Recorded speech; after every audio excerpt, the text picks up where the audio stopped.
परम सत्य के माध्यम से, यानी कि भगवान ने स्वयं ब्रह्मा जी को यह कार्य सौंपा है कि आप सृष्टि का निर्माण करें।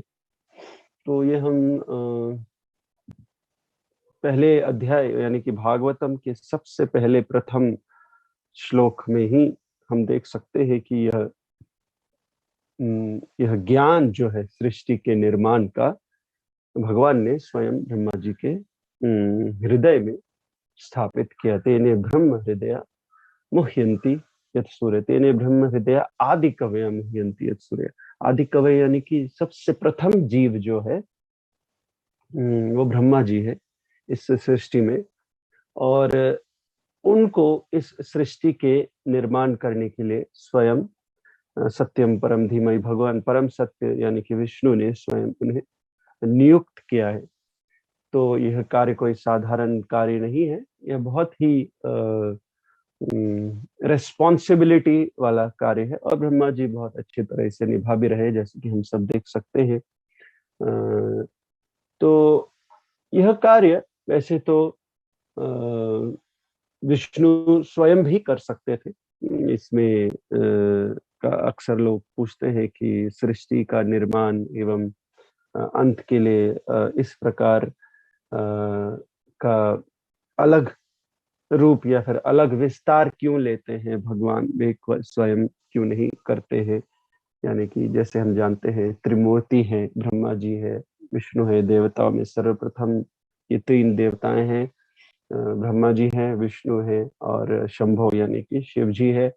ब्रह्मा जी निर्माण का कार्य करते हैं, विष्णु जी पालनहार है, और शिव जी संहार करते हैं। तो इस प्रकार तीन अलग अलग गुणात्मक अवतार लेकर भगवान इस सृष्टि को चलाते हैं।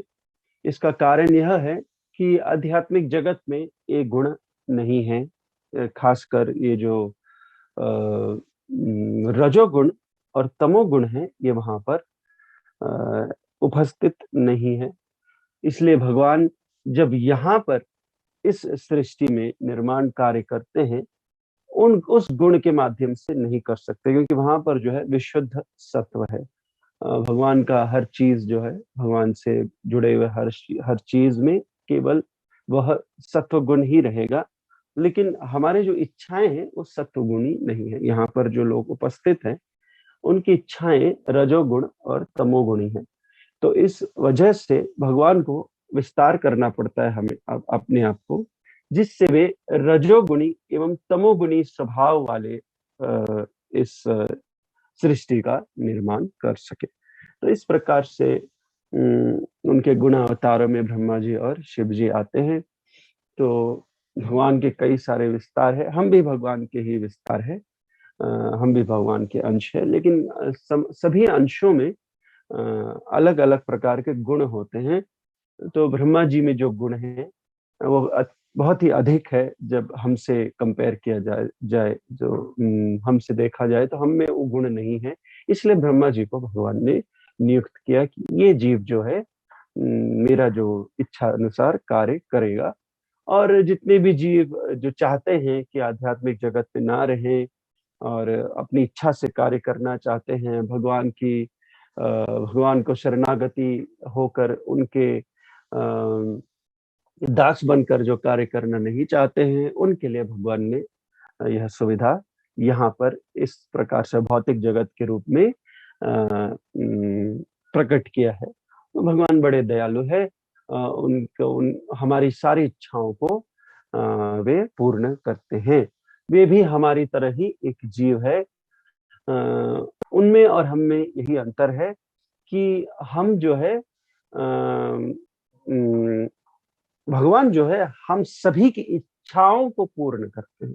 हमारे भीतर इच्छाएं हैं जो हम स्वयं पूर्ण नहीं कर सकते। He is the provider and we are the consumer. हमको हमारी जो इच्छाएं हैं वो सबका जो सप्लाई जो करते हैं वो भगवान है, जिनको परम सत्य कहा गया है। जो हमने देखा पिछले अध्याय में, हम सभी ने देखा होगा कि विष्णु है वो साफ साफ भागवतम में और अन्य सभी शास्त्र में भी बताए गए हैं।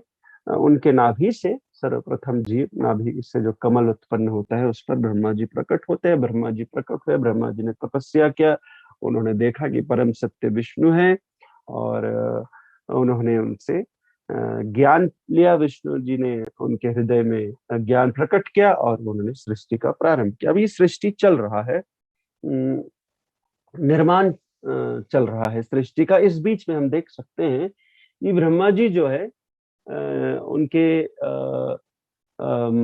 मानसिक माध्यम से, यानी कि उनके मन के माध्यम से सृष्टि प्रकट कर रहे हैं। यानी कि यहाँ पर जैसे हम देखते हैं अक्सर भौतिक जगत में, अगर किसी जीव को उत्पन्न करना है तो स्त्री एवं पुरुष के संबंध के माध्यम से ही हो सकता है, यहाँ पर दूसरा कोई माध्यम नहीं है। किंतु लेकिन ब्रह्मा जी साधारण नहीं है, वे अपने मानस पुत्रों को यहाँ पर उत्पन्न कर रहे हैं। तो उन्होंने उत्पन्न किया, हमने जैसे देखा कि उनके मन से ये 4 कुमार सर्वप्रथम प्रकट हुए हैं। अब ये कुमारों को जैसे विष्णु का जो आदेश था ब्रह्मा के लिए वह यह था कि इस सृष्टि को निर्माण करे और इसको जनसंख्या, इसकी जनसंख्या बढ़ाए, इसकी जनसंख्या, इसको पॉपुलेट कर दे, प्रोजेनी जिसको इंग्लिश में कहते हैं, कि आप इसकी जो जनसंख्या है इसको बढ़ा दीजिए और इसमें कई सारे जीव होने चाहिए। यानी कि जितनी भी इच्छाएं हैं जीवों के जो वहां पर पूर्ण नहीं हो सकते आध्यात्मिक जगत पर, उनको यहाँ पर पूर्ण करना है। उसके लिए अलग अलग अलग प्रकार के 84 लाख योनियों की आवश्यकता है उन इच्छाओं को पूर्ण करने के लिए। मतलब इससे हम लॉजिकली समझ सकते हैं कि हमारे भीतर 84 लाख इच्छाएं हैं, उस प्रकार के अलग अलग प्रकार के, जिसको हम या तो सत्व गुण के माध्यम से या रजोगुण के माध्यम से या तमोगुण के माध्यम से इस जगत में विभिन्न शरीरों में पूर्ण कर सकते हैं।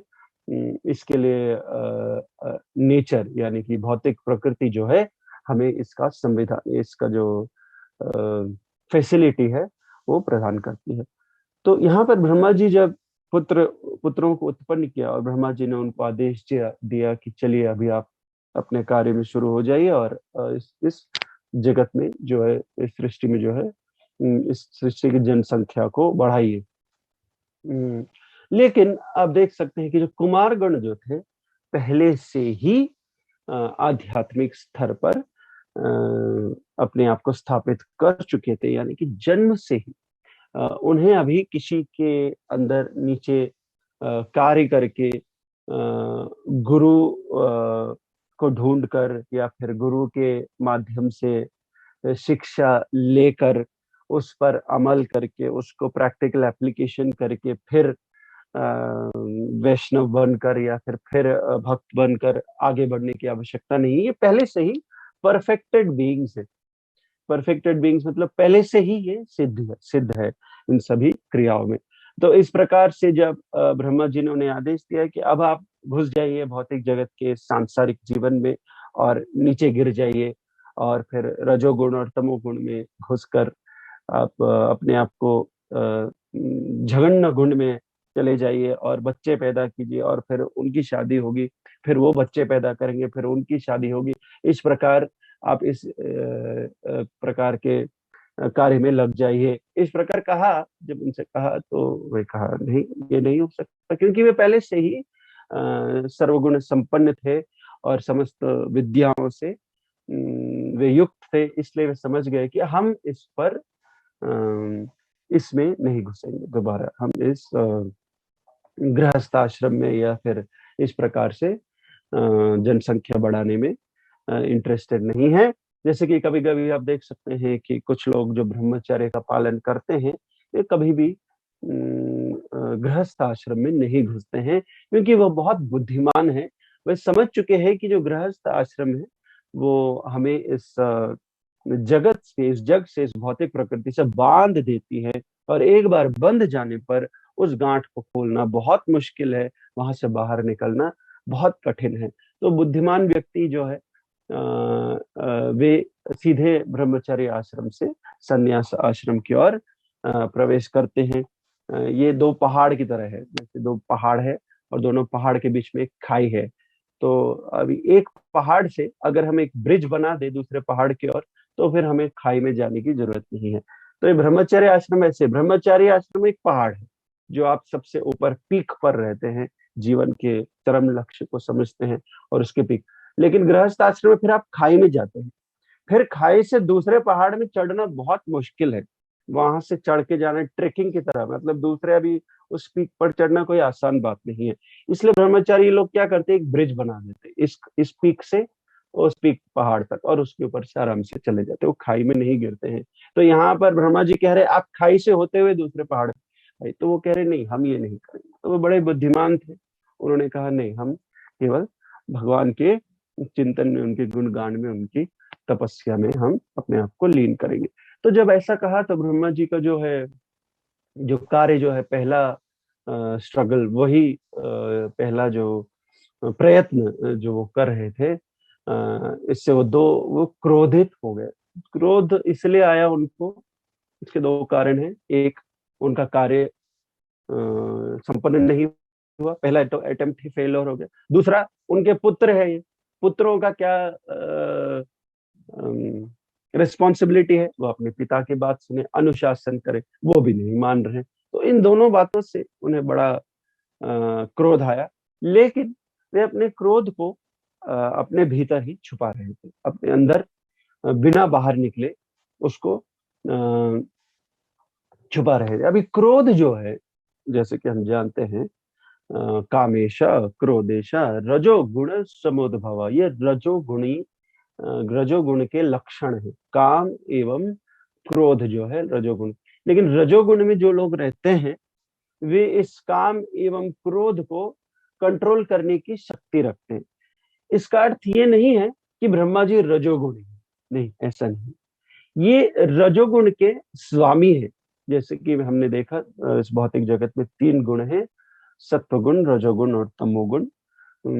विष्णु जी ने सत्वगुण का नेतृत्व लिया है, ब्रह्मा जी ने रजोगुण का और शिव जी ने तमोगुण का। इसका अर्थ ये नहीं है कि ब्रह्मा जी और शिव जी अब रजोगुणी और तमोगुणी हैं क्योंकि वे उसके नेतृत्व में हैं, इसका अर्थ ये नहीं है। लेकिन इसको समझने के लिए मैं एक एग्जांपल देता हूँ। जैसे कि हम काफी समय तक कोई व्यक्ति, जैसे मान लीजिए अभी हम लोग किचन में काम करते हैं, 10 साल, 20 साल, 30 साल से खाना पका रहे हैं किचन में अपने परिवार वालों के लिए, फिर भी कभी कभी ऐसा होता है कि हम जो चूल्हे की जो अग्नि है उससे जल सकते हैं। हमारे पास इतना एक्सपीरियंस है 30 साल से, 40 साल से हम किचन, फिर भी कभी कभी हमारा हाथ जल जाता है अग्नि से।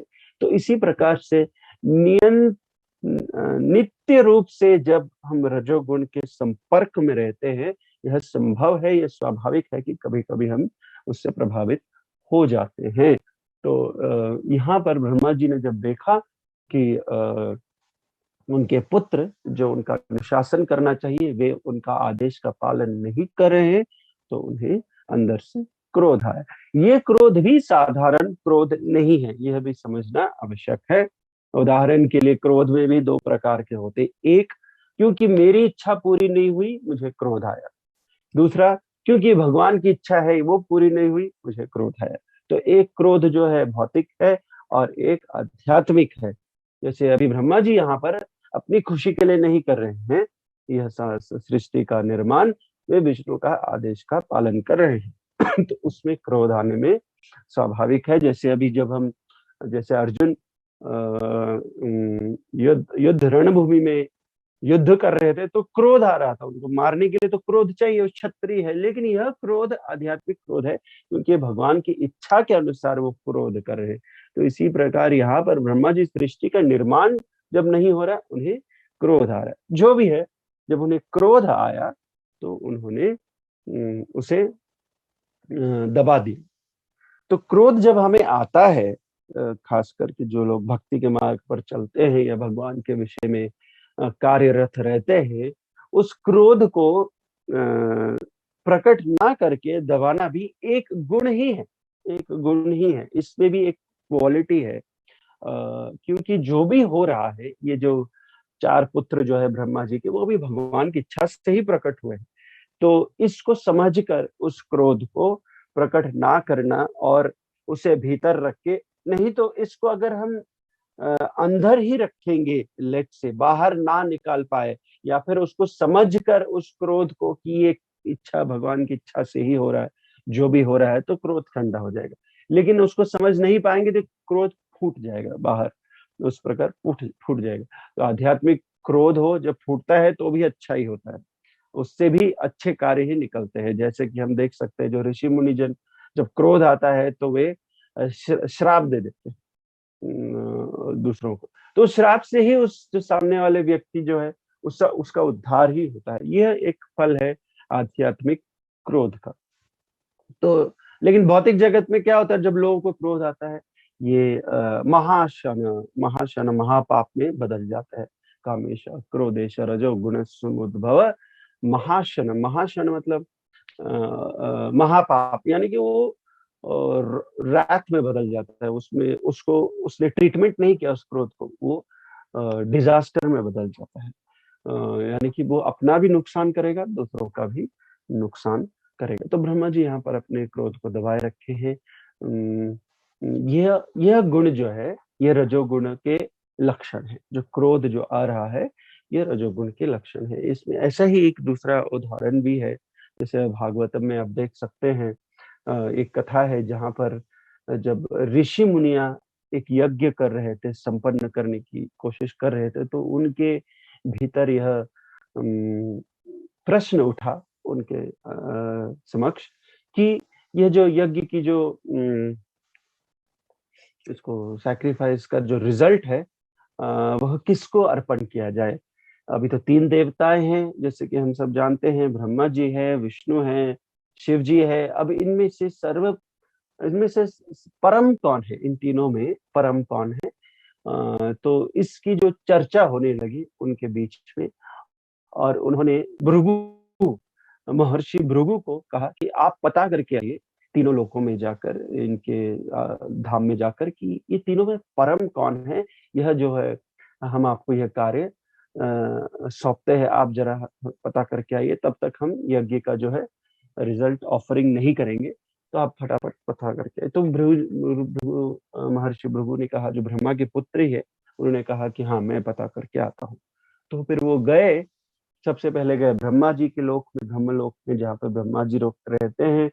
और जब वहां पर गए, साधारण तौर पे हम देखते हैं कि जब पुत्र पिता से मिलता है तो वह प्रणाम करता है, झुककर, सर झुकाकर प्रणाम करता है, या फिर आशीर्वाद लेता है, या फिर दंडवत करता है, ये उसका कर्तव्य है।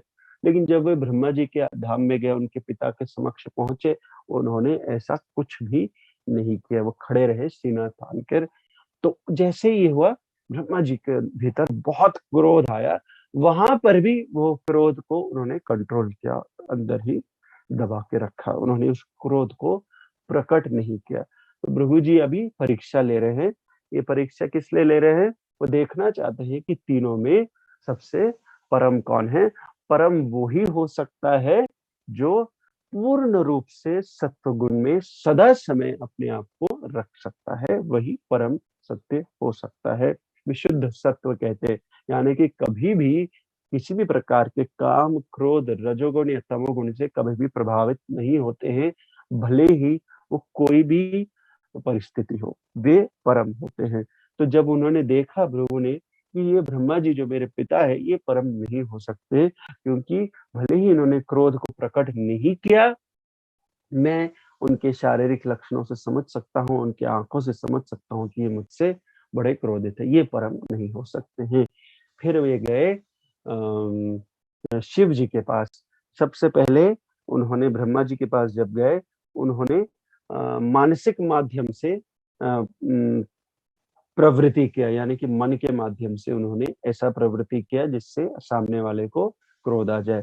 तो अभी जो है शिव जी के पास गए, कैलाश गए, वहां पर शिव जी ने देखा, भृगु और शिव जी जो है भाई है एक दूसरे के, दोनों ही ब्रह्मा के पुत्र है। तो जब वहां पर गए, तो भाई जब भाई से मिलता है, अक्सर गले लगाते हैं। तो शिव जी जब आए, उन्होंने देखा कि उनका भाई आया है, वे दौड़कर अपने आसन से उठकर दौड़ कर आए और गले लगाने के लिए आए भृगु जी से। भृगु ने उन्हें वहीं पर रोका, और इस बार वे वाक्यों के माध्यम से अपराध करने की चेष्टा कर रहे थे प्रभु। उन्होंने कहा रुक जाओ वहीं पर, आप स्वच्छ नहीं हैं, आप सदैव अपने आप को अस्वच्छ रखते हैं, आपके जो आप सदैव शमशान का राख अपने ऊपर रखते हैं, और बिच्छू एवं सांप जो है आपके आभूषण है, आप मेरे पास मत आइए, मैं ब्राह्मण हूँ। इस प्रकार से उन्होंने जब कहा तो शिव जी को बड़ा क्रोध आया, शिव जी को बहुत क्रोध आया, उनकी आंखें लाल हुई। ब्रह्मा जी की तरह वे अपने अंदर कुछ नहीं रखते, वो प्रकट कर देते। उन्होंने त्रिशूल उठाया और तुरंत ही भृगु को वहीं पर समाप्त करने के लिए त्रिशूल उठाया, लेकिन वहां पर पार्वती मौजूद थी। वो तुरंत उनके चरणों में गिर गए और कहने लगे ये आपके भाई है, क्रोध को नियंत्रण में रखिए। तब जब पार्वती ने ऐसी इच्छा प्रकट की तो शिव जी रुक गए और वहां पर ठंडे हो गए। तो उसी समय भृगु समझ गए कि ये भी परम नहीं हो सकते हैं, क्योंकि इन्होंने भी क्रोध का प्राकट भी किया। तो यानी कि ये भी परम सत्य नहीं है, यानी कि सत्व गुण में सदा समय ये भी अपने आप को युक्त नहीं रख सकते। फिर वे गए वैकुंठ। वैकुंठ में जब गए, वहां पर उन्होंने देखा कि विष्णु जी लेटे हुए हैं, लक्ष्मी जी के गोद में अपना सर रखे। अक्सर आप देखेंगे कि विष्णु जी जब लेटते हैं, लक्ष्मी जी सदैव उनके चरणों की सेवा करते हैं। इस बार जब भृगु आ गए, विष्णु जी इस तरफ लेटे हुए हैं, यानी कि गोद में लेटे हुए हैं, सर इस तरफ रख के। तो भृगु जी को लगा अच्छा बड़ा ऐश कर रहे हैं। वो सीधा गए और उन्होंने अपने पैर से विष्णु के छाती में प्रहार किया। और जैसे ही, यानी कि पहले तो सबसे पहले ब्रह्मा जी के पास गए, मानसिक रूप से अपराध किया। जब शिव जी के पास गए, वाक्यों से अपराध किया। अभी शारीरिक माध्यम से, यानी कि स्पर्श के माध्यम से अपराध कर रहे। वो सीधा गए, कुछ कहे नहीं, और उनके पैरों को लेकर विष्णु के छाती पर जोर से पैर मार दिया। किक किक जिसको कहते हैं, लात मार दिया इस प्रकार से। तो जैसे भृगु जी लात मारे, विष्णु जी उठे और उठकर सीधा उनके चरणों में गिर गए और कहे क्षमा करे ब्राह्मण देव, आपको आते हुए मैंने नहीं देखा, मेरे इस अपराध को क्षमा कर दीजिए। आपके वजह से ही हम सभी देवताएं, या फिर मैं एवं सभी जो देवताएं हैं जो मेरे अंतर्गत काम करते हैं, आपकी वजह से ही पाप रहित रहते हैं। आपके चरणों से जो धूल निकलता है, या फिर आपके चरणों को धोकर जो जल निकलता है, वो हम अपने माथे पर लगाकर हम अपने समस्त पापों को धोते हैं। क्षमा कीजिए, मैंने आपको देखा नहीं। इस प्रकार से जब विष्णु जी ने कहा तो भृगु जी के आंखों में अश्रु आ गए और सोचने लगे मैंने इतना बड़ा पाप किया, यानी कि पहले तो मैंने इसके सिर्फ मन से किया, it was not a big deal. फिर शिव जी को वाक्य से गए, यहाँ तो मैंने लात मारा विष्णु जी को, फिर भी वो क्रोधित नहीं हुए। उल्टा वो यह कह रहे हैं कि उन्हें क्षमा कर दे। तो इस प्रकार जब भृगु जी ने देखा, वे तुरंत वापस गए उन ऋषि मुनियों के समक्ष और कहने लगे विष्णु ही परम है, वही परम सत्य है, उनको ही सारे यज्ञों की हमें रिजल्ट जो है उनको ही अर्पण करना चाहिए। तो इस प्रकार से हम देख सकते हैं कि जो विष्णु जो है वो कभी भी इस प्रकार के निचले गुणों से प्रभावित नहीं होते हैं, लेकिन ब्रह्मा जी और शिव जी प्रभावित हो सकते हैं। इसलिए विष्णु ही परम सत्य है, इससे हमें यह भी पता चलता है। तो यहाँ पर ब्रह्मा जी जो है, इस प्रकार से जब उन्होंने देखा कि उनका कार्य संपन्न नहीं हो रहा है, तो वे बड़े क्रोधित हुए।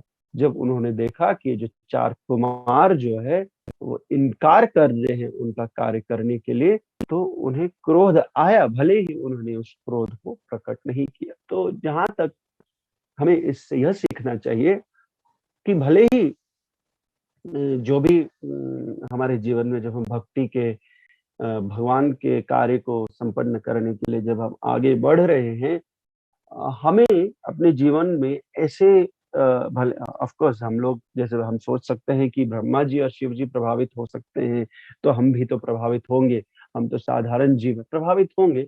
लेकिन हमारा हमेशा ये परिश्रम प्रयत्न रहना चाहिए कि कैसे इसको इम्प्रूव किया जा सके।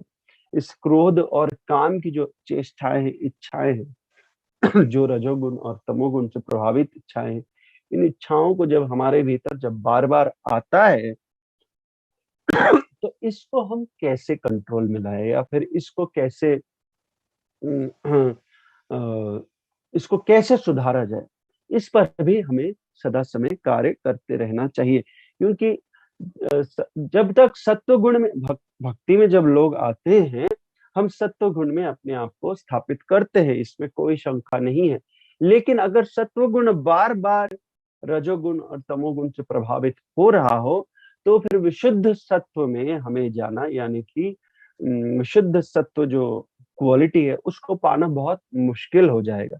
तो हमें जितना भी हो सके इस क्रोध एवं काम से दूर ही रहना है। हो सकता है कि यह आध्यात्मिक कार्य के लिए ये क्रोध और काम का हम प्रयोग कर रहे हैं, जैसे कि भगवान कहते धर्मो अविरुद्धो कामोस्मि। जैसे अगर हमें पुत्र का उत्पन्न करना है, पुत्री का उत्पन्न करना है, तो काम की आवश्यकता होगा ही, हम लोग गृहस्थ हैं, तो वह काम में कोई गलती नहीं, वो आध्यात्मिक काम है। क्योंकि भगवान स्वयं कहते हैं कि धर्म के विरुद्ध जो अविरुद्ध जो काम है वो मैं ही हूँ। तो उस प्रकार का काम और उस प्रकार के क्रोध में कोई गलत कार्य नहीं है, लेकिन उसे भी हमें धीरे धीरे करके पूर्ण रूप से समाप्त करना है। और केवल विशुद्ध सत्व में अपने आप को जब हम स्थापित करेंगे, तो फिर हम यहाँ पर भी वैकुंठ लोक में जैसे रहते हैं वैसा ही रह सकते हैं। यह कोई साधारण कार्य नहीं है कि इसे हम रातों रात संपन्न कर सकेंगे। इसमें हमें जल्दबाजी नहीं करना है, इसको अच्छे से समझकर, अच्छे से जानकर, इसकी प्रतिक्रियाओं को समझकर फिर हमें एक्ट करना है। तो उस प्रकार से धीरे धीरे जब हम प्रगति करेंगे, एक समय ऐसा आएगा कि हम क्वालिफाई हो जाएंगे और अपने आप को पूर्ण रूप से सत्वगुण में स्थापित कर पाएंगे। यानी कि हमारी जो क्वालिटी ऐसा हो जाएगा कि हमें आध्यात्मिक जगत में प्रवेश प्राप्त होगा। तो यहाँ पर तात्पर्य में हम देखते हैं श्रील प्रभुपाद क्या कह रहे हैं। ब्रह्मा जी भौतिक प्रकृति के रजोगुण के प्रभारी निदेशक है, यानी कि उसका नेतृत्व करते हैं। जैसे कि मैंने पहले भी कहा, इसका स्वामी है। इसका यह अर्थ ये नहीं कि वह सदा समय क्रोधित और काम भावनाओं से प्रभावित रहते हैं, ऐसा नहीं है। कभी कभी वे उससे प्रभावित हो जाते हैं, क्योंकि वे नित्य रूप से इसके संपर्क में रहते हैं। अतएव अपने पुत्रों द्वारा अपने आदेश का उल्लंघन होने पर उनका क्रोध होना स्वाभाविक था। तो प्रभुपाद जी यहाँ कहते हैं, क्योंकि वे रजोगुण से प्रभावित या फिर उनके नेतृत्व में रहते हैं, क्योंकि सदा समय रजोगुणी कार्यों से प्रभावित रहते हैं, तो यह स्वाभाविक है कि वे भी उन गुण के लक्षणों को कभी कभी प्रकट कर सकते हैं। यानी कि ब्रह्मा जी भी जीव है, तो वो जीव होने के कारण वे भी उनसे प्रभावित हो सकते हैं। अतएव अपने पुत्रों द्वारा अपने आदेश को उल्लंघन होने पर उनका क्रोध होना स्वाभाविक था। यद्यपि कुमारों द्वारा ऐसे कार्य से इनकार किया जाना उचित था। कुमार जो है उनकी कोई गलती नहीं है। जैसे कि आजकल माता पिता जो है वे देखते हैं कि उनके पुत्र जो है ब्रह्मचारी बनना चाहते हैं, तो बड़े उदास हो जाते हैं या फिर बहुत क्रोधित हो जाते हैं। वे सभी को बोलने लगते हैं, ये देखो ये कैसी संस्था है, पुत्र को ब्रह्मचारी बना दिया, इतना अच्छा ऐसा हट्टा कट्टा लड़का है, 10 बच्चे पैदा कर सकते, उसको देखो ब्रह्मचारी बना दिया। इस प्रकार से वो रोना धोना चालू कर देते हैं। उनको लगता है कि पुत्र उत्पन्न करना ही जीवन का लक्ष्य है, और पुत्र उत्पन्न करके उनके लिए, उनको खिलाने पिलाने के लिए जो मेहनत करना है दिन रात, वो ही जीवन का लक्ष्य। उनको ऐसा लगता है, वे अज्ञानी है, उन्हें मालूम नहीं है कि जीवन का लक्ष्य क्या है। तो उनका पुत्र जब इस प्रकार जीवन के लक्ष्य को ढूंढते हुए निकल जाता है, तो वे बड़े उदास हो जाते हैं, वे बड़े हताश हो जाते हैं, निराश हो जाते हैं। तो ये कलयुग के लक्षण है। यहाँ पर माता पिताओं जो है उनके पास इतना ज्ञान नहीं है कि वे समझ सके। जैसे शास्त्रों में दिया है, एक कलयुग के जो एक लक्षण में दिया है, गाय अपने बछड़े को इस प्रकार चाट रही है जैसे उसका जो बाह्य जो त्वचा है वो उखड़ रही है। इतना चाटने की आवश्यकता नहीं। चाटना जो है जानवरों में प्रेम का लक्षण है, लेकिन इतना अधिक प्रेम करेंगे, इतना अटैचमेंट रहेगा कि उसका जो चमड़ी है वही निकल रहा है, तो ये किसी ऐसा प्रेम किसी कार्य का नहीं है। तो इस प्रकार का जो अटैचमेंट है पुत्रों के साथ, वो उन किसी का भला नहीं करेगा, ना ही पुत्रों का, ना ही हमारा, ना ही बच्चों का, ना ही हमारा। तो उसी प्रकार यह जो प्रभुपाद जी कह रहे हैं यहाँ पर कि कुमारों द्वारा ऐसा कार्य से इनकार किया जाना कि मैं उस, जैसे कि मैंने एग्जांपल दिया, दो पहाड़ उसके बीच में खाई में उतरना नहीं चाहते हैं, तो ये उचित ही किया उन्होंने, उनकी कोई गलती नहीं है। तो ब्रह्मा जी को यहाँ पर क्रोधित होने की कोई आवश्यकता नहीं था वास्तविक में, किंतु रजोगुण में लीन होने से ब्रह्मा जी अपना आवेशपूर्ण क्रोध रोक नहीं सकते। आवेशपूर्ण यानी कि यह एक फोर्स है, इस फोर्स को रोकना बहुत कठिन है। इस फोर्स को केवल प्रैक्टिस के माध्यम से ही रोका जा सकता है।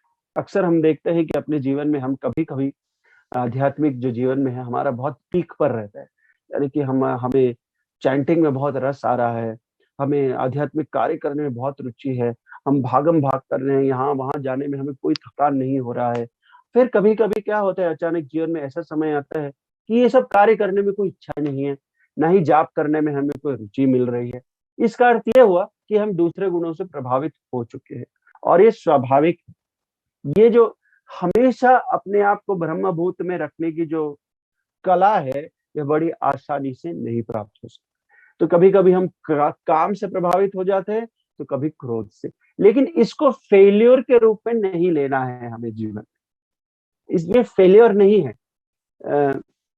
फेल्योर उसे कहते हैं जब हम उस खाई में गिर गए और हम खाई में ही रहते, यानी कि हमें ऊपर आने की इच्छा नहीं हो रही। लेकिन जब हम काम और क्रोध से प्रभावित होने के बावजूद हमारे अंदर यह पूर्ण विश्वास है कि श्री कृष्ण के धाम में जाना ही हमारे जीवन का लक्ष्य है, और इस जाप करने से मैं वहां पहुंच सकता हूँ, और फिर भी जो जाप करते रहता है उस लक्ष्य की ओर केंद्रित रहता है, उसे भगवान कहते हैं कि वह जो है वो सही रास्ते पर जा रहा है। वो श्लोक है भगवद गीता में, मुझे याद नहीं आ रहा है अभी, जिसमें भगवान कहते हैं कि ऐसे दुराशाएं रख के भी जो लोग गिर जाते हैं, वही उन्हें भी साधु एव स मंतव्य, उन्हें भी साधु ही समझना चाहिए, क्योंकि वो लक्ष्य से वो चूके नहीं, लक्ष्य से केंद्रित है। तो इसमें कोई उदास होने, निराश होने, हताश होने की आवश्यकता नहीं। कभी कभी भक्त लोग सोचते हैं कि हमारा पतन हो गया, हमें कोई रुचि नहीं आ रही। ऐसा समय आता है जो ब्रह्मा जी के जीवन में आ सकता है, तो हमारे जीवन में भी आ सकता है, लेकिन हमें हताश नहीं होना है। दोबारा हमें कोशिश करना है कि वही रस हमें प्राप्त हो, और ये रस प्राप्त होता है अच्छी तरह जाप करने से, साधु संग करने से, और भगवान के विषय में सुनने से, एवं श्रीमद् भागवतम के पठन से। इस प्रकार से हम आगे बढ़ सकते हैं। तो यहाँ पर ब्रह्मा जी आवेशपूर्ण क्रोध, आवेशपूर्ण शब्द यहाँ पर बहुत इंपॉर्टेंट है। ये एक फोर्स है जो हम सभी के ऊपर एक्ट कर सकता है, कभी भी एक्ट कर सकता है। तो इसको धीरे धीरे करके हमारे अच्छे क्वालिटेटिव जाप के माध्यम से इसको हम हटा सकते हैं। किंतु उन्होंने उसे व्यक्त नहीं किया। अभी ब्रह्मा जी के पास ऐसी कला है, इस क्रोध को वो व्यक्त नहीं कर रहे कुमारों के सामने, कि कुमार समझ गए ये क्रोधित हो गए, हमने ऐसा कहा, जबकि उन्हें क्रोधित होने की आवश्यकता नहीं है। उन्हें प्रसन्न होना चाहिए कि उनके पुत्र जो है इस प्रकार से इन कार्यों में, तमोगुणी और रजोगुणी कार्यों में इच्छुक नहीं है। लेकिन ब्रह्मा जी भी क्या कर सकते हैं, उन्हें, उनके पास आदेश है भगवान के, नहीं आप कीजिए ऐसे, आप ऐसे लोगों को निर्माण कीजिए जो इस प्रकार से रजोगुण और तमोगुणी कार्यों में लगे रहे, और इस सृष्टि के जो पॉपुलेशन है उसको बढ़ाए। क्योंकि वे जानते थे कि उनके पुत्र आध्यात्मिक उन्नति में अत्यधिक प्रबुद्ध है, यानी कि जो कुमारगण जो है उनका जो क्वालिटी है वो ब्रह्मा जी से भी इनफैक्ट अधिक है। वो जो उनके जो गुण है, ये चार कुमार, उनका जो ज्ञान है, उनका जो सिद्धि है, ये सब ब्रह्मा जी से भी अधिक है वास्तव में देखा जाए तो। तो लेकिन ब्रह्मा जी का कार्य अलग है और कुमारों का कार्य अलग है। दोनों ही आध्यात्मिक स्तर पर कार्य कर रहे हैं। एक का लक्ष्य कुछ और है, भगवान का ही आदेश का पालन करें, दूसरे का लक्ष्य कुछ और है। इसीलिए उसमें फ्रिक्शन आ सकता है, उन दोनों में क्लैश आ सकता है, क्योंकि दोनों का लक्ष्य जो है अलग है। तो यहाँ पर लिखा गया है, उनके पुत्र आध्यात्मिक उन्नति में अत्यधिक प्रबुद्ध है, अतएव उन्हें उनके समक्ष अपना क्रोध व्यक्त नहीं करना चाहिए। तो प्रभुपाद जी यहाँ कह रहे हैं कि क्योंकि वो पुत्र सही रास्ते पर चल रहे हैं, यहाँ पर पिता होने के नाते उन्हें क्रुद्ध होने का कोई आवश्यकता नहीं है। जब हम देखते हैं कि हमारे पुत्र सही रास्ते पर, लेकिन आजकल देखते हैं कलयुग के प्रभाव से कि जो लोग आध्यात्मिक रास्ते पे चलते हैं तो माता पिता निराश हो जाते हैं। ये क्या कर रहे, सब छोड़ दिया, सब त्याग दिया, एंजॉय नहीं कर रहे हैं लाइफ को, इस प्रकार से वे सोचने लगते हैं। ये बड़ा ही बहुत पिटीफुल सिचुएशन है दुनिया का कि माता पिता को समझ में नहीं आ रहा है कि जीवन का लक्ष्य क्या है, जबकि उन्हें समझाना चाहिए पुत्रों को। जब पुत्र ऐसे चार जघन्य कार्यों में लगते हैं, जैसे मांसाहार या फिर मदिरापान या अवैध संबंध, तो उन्हें कोई उसमें कोई चिंता नहीं है, ये तो साधारण है, ये तो सभी लोग करते हैं। लेकिन जैसे ही वो जाप करना, माला उठा लेते हैं जाप करना और भगवद गीता पर, उनके माता पिता को टेंशन हो जाता है, अरे क्या कर रहा है ये बच्चा। यानी कि जो 99% लोग जो कर रहे हैं वो ये नहीं कर रहा है, वो कुछ और कर रहा है। यानी कि हमें भेड़ बकरियों की तरह जो आगे जो चल रहा है उसके पीछे पीछे जाना चाहिए।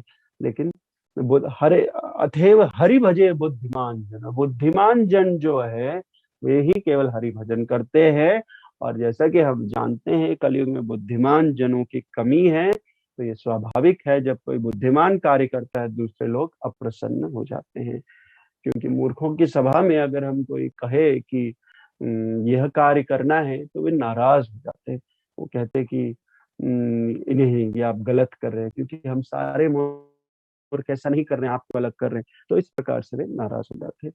तो यही इस श्लोक से हम ये सब सीख सकते हैं कि कैसे ब्रह्मा जी जो इतने ऊंचे स्तर पर रहते हैं, क्योंकि वे अपना कार्य संपन्न नहीं कर पा रहे हैं तो उन्हें क्रोध आया। और उनका पुत्र जब उनके आदेश अनुसार प्रोजनी नहीं बढ़ा रहे हैं, जनसंख्या नहीं, तो भी उन्हें क्रोध आया। जबकि अच्छी बात है कि वे भगवान के सेवा में सदैव अपने आप को नियुक्त करना चाहते हैं। तो ये सब लक्षण है रजोगुण के, हम जैसे ये सब सीख सकते हैं इस श्लोक संख्या से कि कैसे हम इन बातों से कैसे हम अपने जीवन में इन बातों को उतार सकते हैं। भले ही हमारी परिस्थिति ऐसी नहीं होगी, भले ही हम कलयुग में रहते हैं जहाँ सब लोग इन ऐसे बातों के विरुद्ध है और ऐसे बातों से वे प्रसन्न नहीं होते हैं, और ऐसे कार्यों में ऐसे कार्य करने वाले बहुत कम लोग होंगे जीवन में। आपके संपर्क में ऐसे बहुत कम लोग आएंगे। लेकिन सत्य यही, सत्य जो है यहाँ पर साफ साफ भागवत में लिखा गया है, यही सत्य है। इसको जो पालन करेगा वही जीवन में अंत में जाके वो जो सिद्धि जो है वो अंत में वही प्राप्त करेगा। वरना मूर्खों की सभा में जो ये लोग कह रहे हैं उसको सुनकर जीवन व्यतीत करेंगे तो सदैव हम उस खाई में ही रहेंगे, कभी भी ऊपर आने की चेष्टा भी नहीं करेंगे, इच्छा भी नहीं होगी। चेष्टा तो दूसरी बात, हमारे अंदर ऐसी इच्छा भी प्रकट नहीं होगी और हम जन्म मृत्यु जरा व्याधि के चक्र में सदैव पिसते रहेंगे। Hare Krishna. That all right प्रभु जी?